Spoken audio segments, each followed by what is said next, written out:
कक्षा 12 हिंदी का जैसा कि पेपर कल यानी 16 फरवरी को गुरुवार को ये पेपर होने वाला है। तो 16 फरवरी में कौन से लेखक और कौन से कवि को पढ़ कर जाएं, कौन से लेखक और कौन से कवि ज़्यादा इम्पॉर्टेंट हैं। मैं 2-4 लेखक 2-4 कवि को लेकर आया हूँ और उनमें से भी अगर आप मैं जिसको बता दूंगा आप पढ़ लेंगे तो निश्चित ही आपको ज़्यादा पढ़ना नहीं पड़ेगा लेखक और कवि को लेके।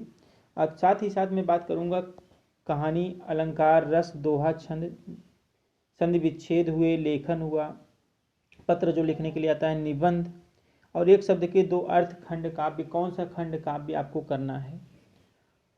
ये काफ़ी महत्वपूर्ण होता है कि खंड काव्य जो है जिला वाइज अलग अलग होता है। जौनपुर जिले के लिए कौन सा खंड काव्य है, बनारस के लिए कौन सा है, प्रयागराज के लिए कौन सा है, गोरखपुर के लिए कौन सा है। तो अलग अलग जो जिले हैं, अलग अलग जिलों के लिए अलग अलग खंड काव्य होता है। कहानी सबके लिए सेम है, बाकी छंद, रस, ये सब आपको तो तैयार करना ही करना है, आपके तैयार भी होंगे। एक बार आप वीडियो देख लेंगे तो आपको पता चल जाएगा कि तैयारी आपकी कैसी है, क्या इंपॉर्टेंट क्वेश्चन मैं जो उसमें पढ़ा हूँ क्या उसमें से मैच कर रहे हैं। अगर यहाँ मैच कर रहे हैं तो परीक्षा में जरूर मैच करेंगे, क्योंकि मैं ऐसा जीवन परिचय और लेखक और कवि का जो जीवन परिचय लेकर आया हूँ, काफ़ी इम्पॉर्टेंट है। अगर आप पढ़े होंगे, मेहनत से पढ़े होंगे, ज़रूर आपको इसमें ऑप्शन मिलेगा। चलिए, आप लोग एक्साइटेड हो रहे होंगे, देखें कौन सा प्रश्न है भाई। जो जीवन परिचय लेखक के और कवि की जो मैं पढ़ चुका हूँ या नहीं पढ़ चुका हूँ, तो मैं आपको वो जीवन परिचय दिखा देता हूँ। देखिए, इसमें यहाँ पे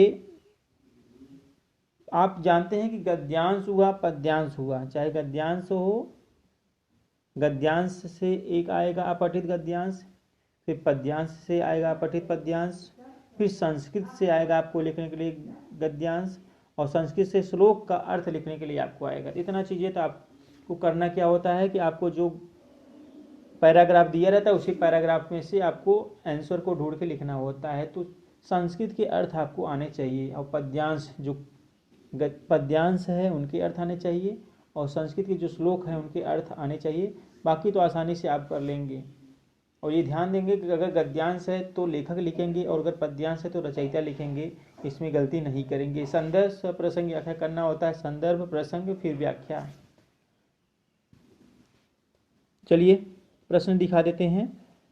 निम्नलिखित में से एक लेखक का साहित्यिक परिचय देते हुए उनकी कृतियों के नाम लिखने हैं। तो देखिए, यहाँ पे मैं लिया हूँ हजारी प्रसाद द्विवेदी, वासुदेव शरण अग्रवाल, डॉक्टर APJ अब्दुल कलाम और प्रो.जी. सुंदर रेड्डी। और इनमें से मैं आपको सजेस्ट करूँगा कि 4 आप पढ़िए। अगर आपकी तैयारी अब भी नहीं हो पाई है, इनमें से आप जो है डॉक्टर हजारी प्रसाद द्विवेदी और ये APJ अब्दुल कलाम को पढ़ के जाइए। चारों अगर आपके तैयार हैं तो कोई दिक्कत नहीं है, लेकिन इनमें से अगर आपकी तैयारी अब भी नहीं हो पाई है, जिनकी तैयारी अब भी नहीं हो पाई है, वो हजारी प्रसाद द्विवेदी और डॉक्टर APJ अब्दुल कलाम को पढ़कर जाएं। उसके बाद हम बात करें प्रश्न नंबर 2 की। तो निम्नलिखित किसी एक कवि का साहित्यिक परिचय देते हुए, देखिए कवि का साहित्यिक परिचय देना है, उनकी प्रमुख रचनाओं का उल्लेख करना है। मैथिली शरण गुप्त, अयोध्या सिंह उपाध्याय हरिऔध, सुमित्रानंदन पंत, रामधारी सिंह दिनकर, और यहाँ पे देखिए मैं नंबर डालना भूल गया, जयशंकर प्रसाद। तो इनमें से अगर आपको इम्पॉर्टेंट पढ़ना है तो मैथिली शरण गुप्त, रामधारी सिंह दिनकर और ये जयशंकर प्रसाद काफ़ी मुख्य हैं। बाकी अगर आपकी तैयारी इनमें से है तो समझिए कि आपकी हिंदी की तैयारी बहुत ही अच्छी चल रही है, अगर इनमें से आपके जो लेखक और कवि हैं अगर ये मिल रहे हैं। कमेंट करके आप लोग ज़रूर बताइएगा कि सर मैंने इनमें से मैक्सिमम लोगों का जीवन परिचय और कवि का जीवन परिचय तैयार कर लिया है। आप हमें कमेंट करके ज़रूर बताइएगा। और हम देख रहे हैं इधर बीच हमारे चैनल को सब्सक्राइब नहीं किया जा रहा, काफ़ी मेहनत कर रहे हैं हम वीडियो बनाने में, तो आप चैनल को ज़रूर सब्सक्राइब करिए और लाइक बटन ज़रूर दबाइए। तो इनमें से आप बताइए। अब देखिए जो क्वेश्चन नंबर 3 है, क्वेश्चन नंबर 3 पंचलाइट या बहादुर कहानी कथा वस्तु का सारा लिखना है।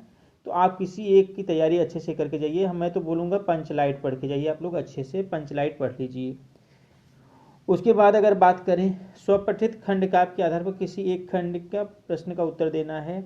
जैसे रश्मरथी है, मुक्ति यज्ञ है, सत्य की जीत है। तो देखिए इसमें क्या होता है कि जिले वाइज इसमें से खंड काव्य आपको लिखना होता है। तो जौनपुर के लिए जो खंड काव्य होता है बहुत से लोग जानते होंगे, बहुत से लोग अगर नहीं जानते हैं तो मुक्ति यज्ञ खंड काव्य, ये गांधी जी के बारे में लिखना होता है। तो मुक्ति यज्ञ खंड काव्य को आपको लिखना है। जो लोग नहीं जानते थे अभी तक, वो मैक्सिमम लोग जानते ही हैं, लेकिन जो लोग नहीं जानते थे, कभी कभी नहीं समझ पाते हैं, तो उनको क्या करना है कि खंड काव्य दिए रहेंगे, इसमें से किसी एक खंड काव्य का उत्तर देना होगा, जिनमें से मुक्ति यज्ञ खंड काव्य जौनपुर जिले के लोग लिखेंगे। बाकी उसके बाद आता है, उसके बाद आपको लिखने के लिए आएगा अलंकार, लिखने के लिए आएगा यमक अलंकार, रूपक अलंकार, श्लेष अलंकार। तो अलंकार की तैयारी आप अच्छे से कर लीजिए, उसमें किसी भी अलंकार को आप छोड़ने की कोशिश मत करिए। जैसे रस पढ़ लीजिए, श्रृंगार रस, वियोग रस, हास्य रस, वीर रस, ये सब जो अभी मैं नाम ले रहा हूँ वो ये काफ़ी इम्पॉर्टेंट हैं। जैसे श्रृंगार रस हुआ, वीर रस हुआ, हास्य रस हुआ, वियोग रस हुआ।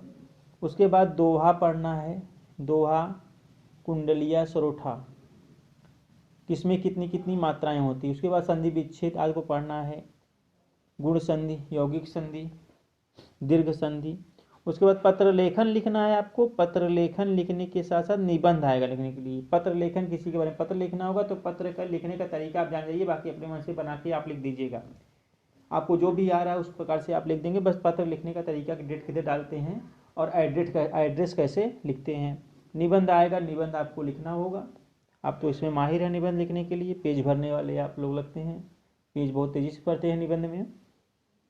और एक शब्द के दो अर्थ आएंगे, एक शब्द के दो अर्थ लिखने के लिए आएंगे। तो इसमें से जो मुख्य था उसको मैं यहाँ पे लिख दिया हूँ, बाकी आप अपने हिसाब से आप लिख लेंगे।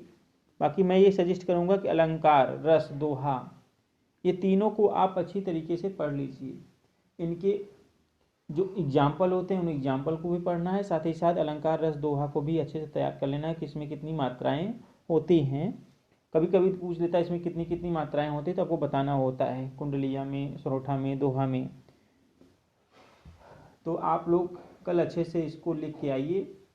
और कॉपी भरने में अगर किसी भी प्रकार की समस्या होती है तो वहाँ पे टीचर रहते हैं, आप उनसे बेझिझक पूछ सकते हैं। 15 मिनट आपको समय दिया जाता है पेपर को पढ़ने के लिए। उसके बाद 3 घंटे आपको कॉपी लिखने होते हैं, तो मिला के 3 घंटा 15 मिनट का समय आपको बिल्कुल दिया जाता है। और कोई भी समस्या होती है तो आप अपने कक्ष निरीक्षक से पूछ सकते हैं। घबराने की बिल्कुल ज़रूरत नहीं है। परीक्षा के दौरान किसी से ज़्यादा बातचीत नहीं करना है। आप जो है समय से पहुँचिए, कल पहला आपका दिन है, और समय पर पहुँचने के बाद ज़्यादा किसी से बातचीत करने की ज़रूरत नहीं है।